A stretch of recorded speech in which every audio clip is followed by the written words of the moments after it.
नमस्कार आदाब दोस्तों। तो चलिए आज हम फिर लाए हैं देश दुनिया की तमाम छोटी बड़ी ब्रेकिंग न्यूज़। तो खबरों को स्टार्ट करने से पहले आपसे छोटी सी रिक्वेस्ट है दोस्तों, चैनल पर नए हैं तो चैनल को सब्सक्राइब करें, नोटिफिकेशन को ऑन करें और वीडियो को लाइक करें, अपने दोस्तों के साथ ज़्यादा से ज़्यादा शेयर करें। तो आज की सबसे पहली और बड़ी खबर में आपको बताएंगे दोस्तों,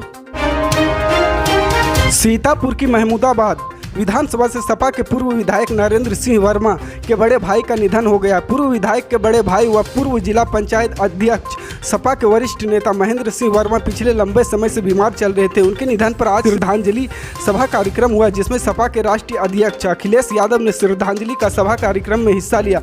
पूर्व सीएम ने कहा कि जिस तरह कश्मीर फाइल्स पर मूवी बन सकती, उस प्रकार से लखीमपुर में भी जीप से कुचलने वाली घटना पर लखीमपुर फाइल्स बननी चाहिए। सपा प्रमुख ने महेंद्र सिंह वर्मा को समाजवादी पार्टी चिंतक बताया और कहा कि उन्होंने लंबे समय में सभी के दुख दर्द में शामिल होने का काम किया। लंबे समय तक उन्होंने क्षेत्र की जनता के लिए काम किया। सीतापुर हो या आसपास के कोई भी व्यक्ति उनसे मिला तो ना हो या उन्होंने लगातार संघर्ष किया। पूर्व सीएम ने कहा कि राजनीतिक लड़ाई में वह सदैव आगे रहे हैं। उन्होंने कभी नहीं सोचा था कि इतनी जल्दी चले जाएंगे। हमें दुख है कि आज वह हमारे बीच नहीं है। अखिलेश यादव ने 2 मिनट का मौन रखकर सपा नेता को श्रद्धांजलि दी।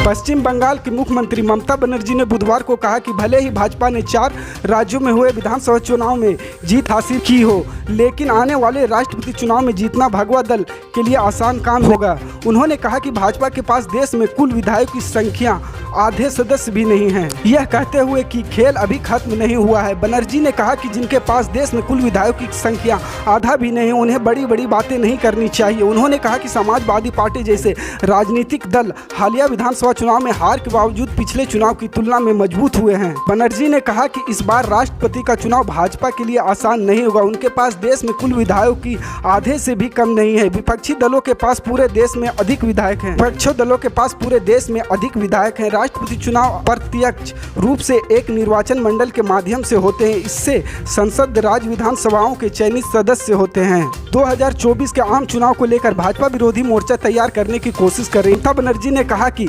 देश के केंद्र में सत्तारूढ़ दल से लड़ने की तैयारी कर रहा है। उन्होंने राज्य में कानून और व्यवस्था बनाए रखने के लिए पुलिस की सराहना की और राजनीतिक हिंसा के आरोपों को विपक्ष का झूठ करार दिया है।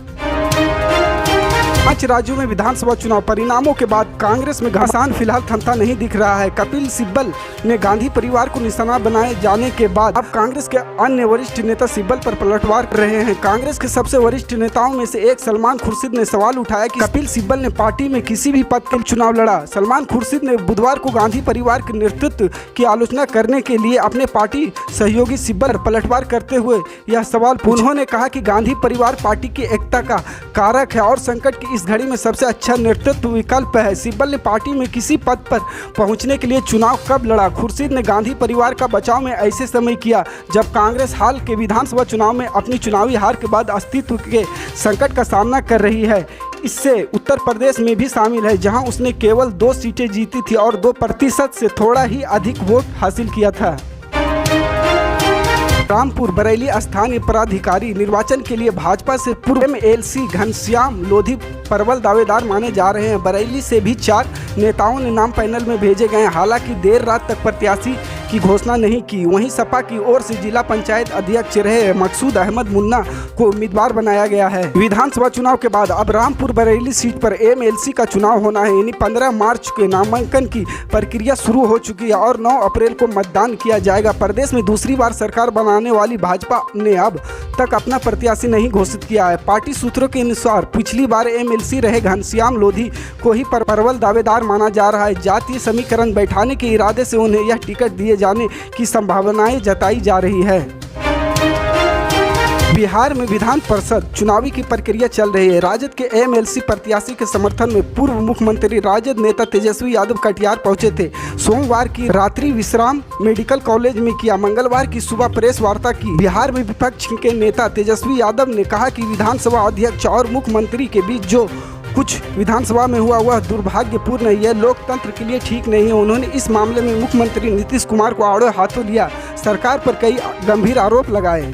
उन्होंने गठबंधन की राजनीति पर चर्चा करते हुए कहा कि राज्य में क्षेत्रीय दलों को ही ड्राइविंग सीट पर होना चाहिए। कांग्रेस के राजद का गठबंधन है जो केंद्रीय स्तर पर है, लेकिन राज्य में राजद मजबूत है, इसलिए गठबंधन में मुख्य भूमिका राजद की होनी चाहिए। इस कारण राजद ने कांग्रेस से अलग होकर एमएलसी चुनाव में अपना प्रत्याशी दिया गया है। उन्होंने कहा कि वे गठबंधन कर सीट खोना चाहते हैं, गठबंधन चुनाव जीतने के लिए होता है। उन्होंने कहा कि केंद्र में कांग्रेस का वो साथ देंगे। उन्होंने कहा कि एमएलसी चुनाव में राजद के सभी उम्मीदवारों की जीत होगी।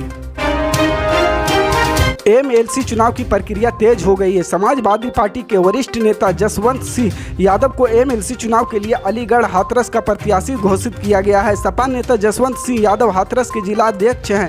जसवंत सिंह वर्तमान एमएलसी भी है। उनकी पत्नी ओमवती यादव हाथरस की जिला अध्यक्ष भी रह चुकी हैं। पल पल की अपडेट जानने के लिए जुड़े रहे हमारे स्टार न्यूज के साथ। मिलते हैं अगली बड़ी खबर में, तब तक के लिए जय हिंद।